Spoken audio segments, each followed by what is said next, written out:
नमस्कार। आज हम एक बहुत ही दिलचस्प ग्रंथ श्री चैतन्य चरितामृत के कुछ हिस्सों पर एक गहरी नज़र डालने वाले हैं। हमारे पास जो हिस्सा है वो मध्य लीला खंड से है। इसमें श्री चैतन्य महाप्रभु की दक्षिण भारत की यात्राओं के बारे में बताया गया है। लेकिन ये सिर्फ एक ट्रैवल डायरी नहीं है। नहीं, बिल्कुल नहीं। ये उन लोगों से मुलाकातों की कहानियों का एक तरह से खजाना है जिनकी जिंदगी महाप्रभु से मिलने के बाद हमेशा के लिए बदल गई। तो आज की हमारी चर्चा का मकसद सिर्फ इन कहानियों को दोहराना नहीं है, बल्कि ये समझना है कि इन मुलाकातों में ऐसा क्या था जिसने लोगों के बर्ताव में इतना गहरा और सकारात्मक बदलाव ला दिया। बिल्कुल। हम यहाँ उन खास पलों को समझने की कोशिश करेंगे। ये सिर्फ चमत्कार की कहानियां नहीं है, ये इस बात का अध्ययन है कि एक इंसान की मौजूदगी, उसकी करुणा और उसकी बातों ने अलग अलग सोच और हालात वाले लोगों को कैसे प्रेरित किया। हाँ, और ये देखना वाकई दिलचस्प होगा कि ये बदलाव सिर्फ बाहरी थे या बहुत गहरे अंदरूनी थे। सही। तो चलिए इन कहानियों में उतरते हैं और देखते हैं कि ये हमें इंसान के स्वभाव और बदलाव की ताकत के बारे में क्या सिखाती हैं। पहली कहानी जो हमारे सामने है वो दिल को छू लेने वाली है। ये वासुदेव नाम के एक ब्राह्मण की है जिन्हें कुष्ठ रोग था। और उस जमाने में तो इस बीमारी को एक अभिशाप की तरह देखा जाता था। लेकिन दिलचस्प बात यह है कि अपनी भयानक पीड़ा के बावजूद स्रोत उन्हें एक बहुत ज्ञानी और दयालु इंसान बताते हैं। उनकी सोच के बारे में एक बड़ी कमाल की बात बताई गई है। कहते हैं कि बीमारी की वजह से जब उनके शरीर से कोई कीड़ा जमीन पर गिर जाता, हाँ। तो वो उसे उठाकर वापस अपने घाव पर रख देते थे। अच्छा। हाँ, ये सोचकर कि बेचारे का पेट कैसे भरेगा।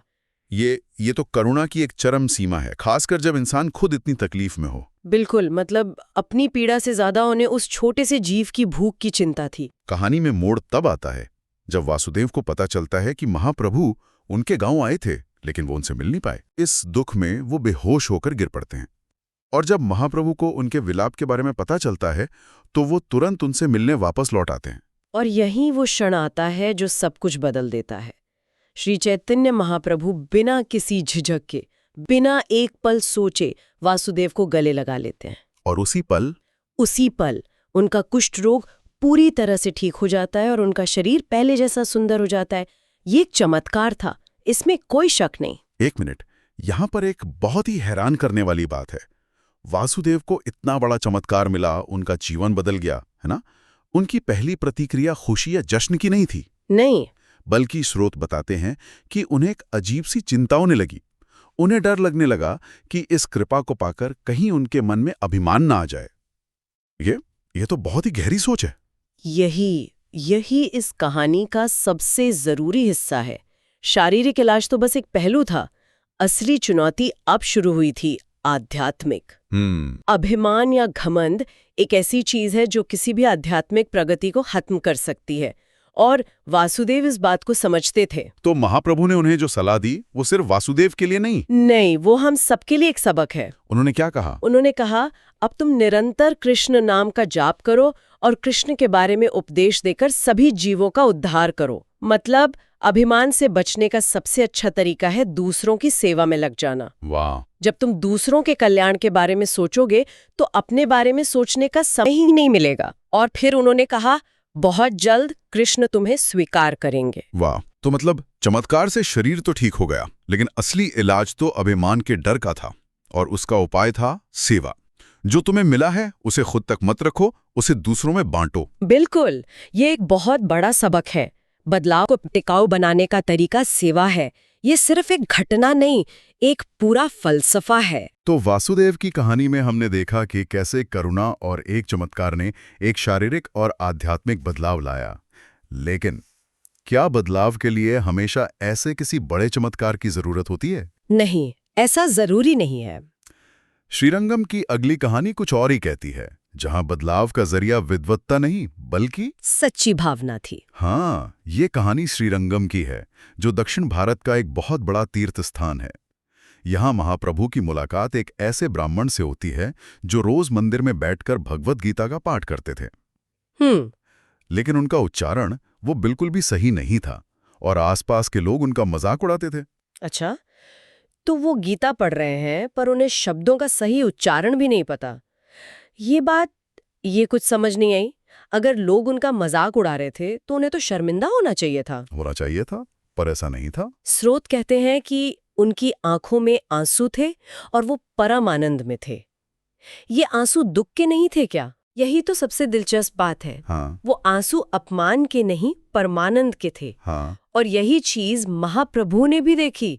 जबकि बाकी सब लोग उस ब्राह्मण की गलतियों पर हंस रहे थे, महाप्रभु ने उसकी आंखों में भक्ति की गहराई को पहचान लिया। तो उन्होंने जाके उनसे पूछा, हाँ, उन्होंने उस ब्राह्मण से जाके पूछा, आपको इतना आनंद क्यों आ रहा है? और उस ब्राह्मण ने क्या जवाब दिया? उस ब्राह्मण का जवाब बहुत ही सीधा और सुंदर था। हाँ। उन्होंने कहा, देखिए, मैं ज्यादा पढ़ा लिखा नहीं हूँ, मुझे इन श्लोकों का सही अर्थ भी नहीं पता। हाँ। मैं तो बस अपने गुरु के आदेश का पालन कर रहा हूँ। लेकिन जब मैं गीता पढ़ता हूँ तो मेरे मन में एक तस्वीर बन जाती है। कैसी तस्वीर?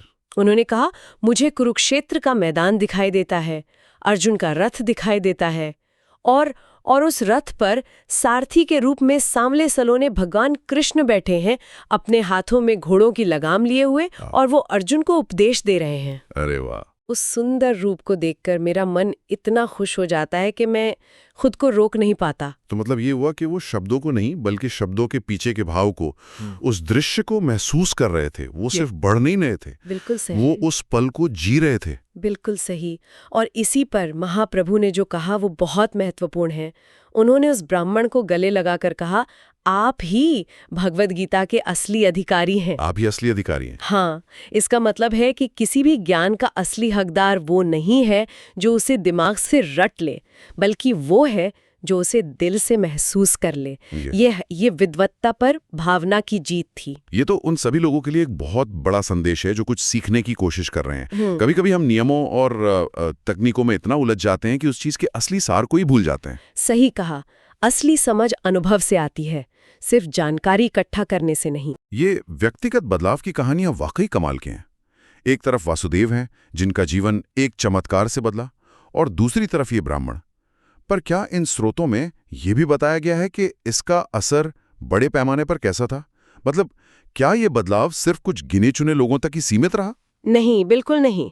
स्रोत बताते हैं कि महाप्रभु का प्रभाव एक लहर की तरह था जो पूरे दक्षिण भारत में फैल गया। एक लहर की तरह? हाँ, ऐसा नहीं था कि महाप्रभु हर एक व्यक्ति से जाकर मिले।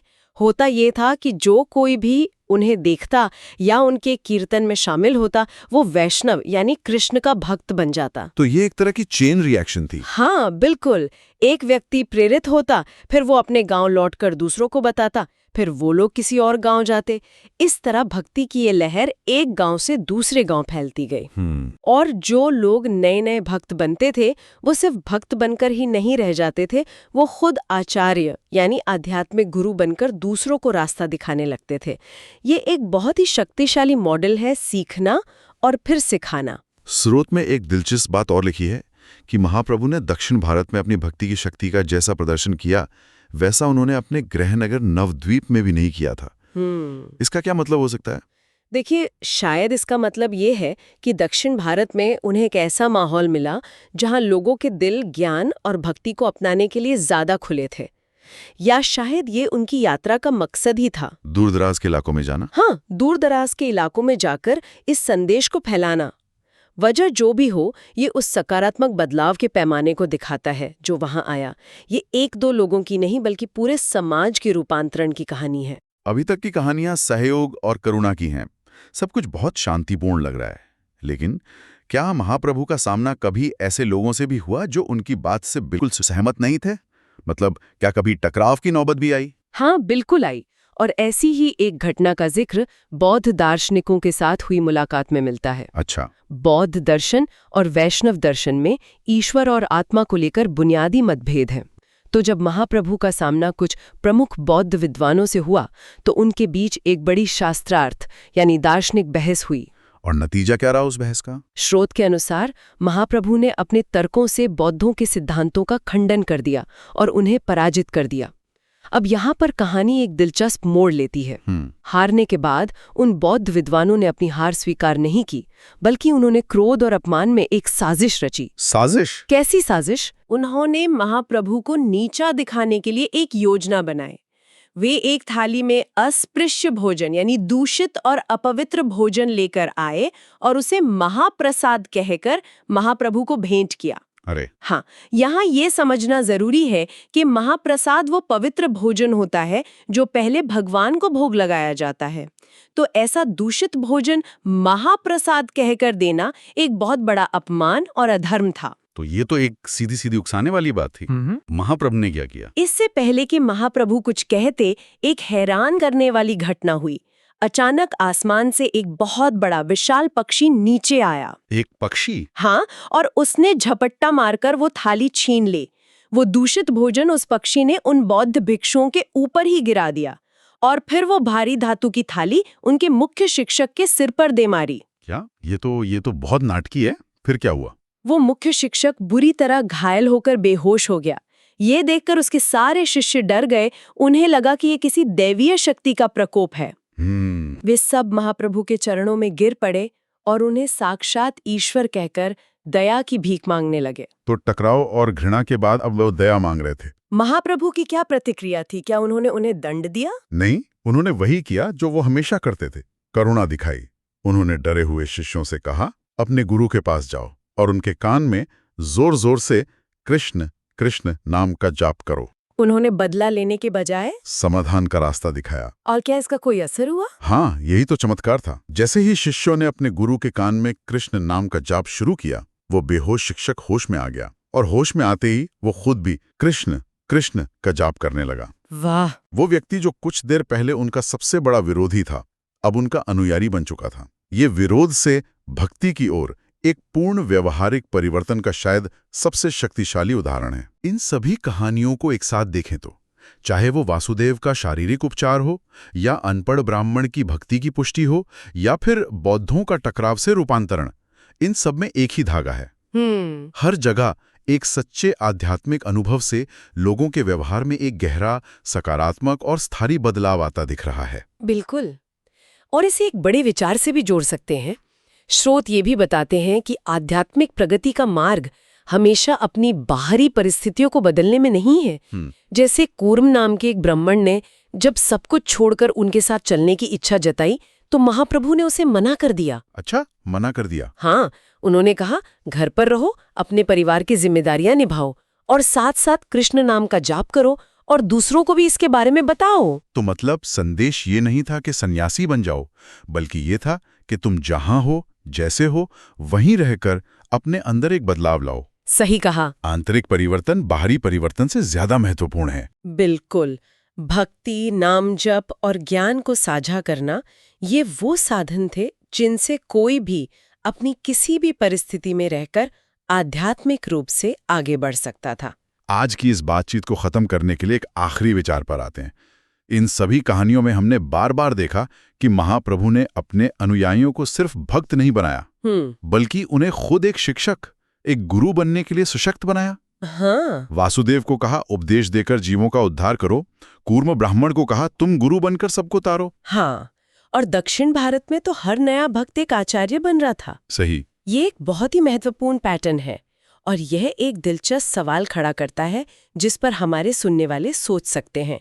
किसी ज्ञान या अनुभव के इतना परिवर्तनकारी होने का क्या मतलब है कि उसे पाने के बाद इंसान की पहली और सबसे स्वाभाविक इच्छा उसे दूसरों के साथ साझा करने और उन्हें भी अपनी तरह सशक्त बनाने की हो। ये सिर्फ जानकारी देना नहीं है, नहीं, ये उस चिंगारी को आगे बढ़ाना है जिससे दूसरे भी रोशन हो सके।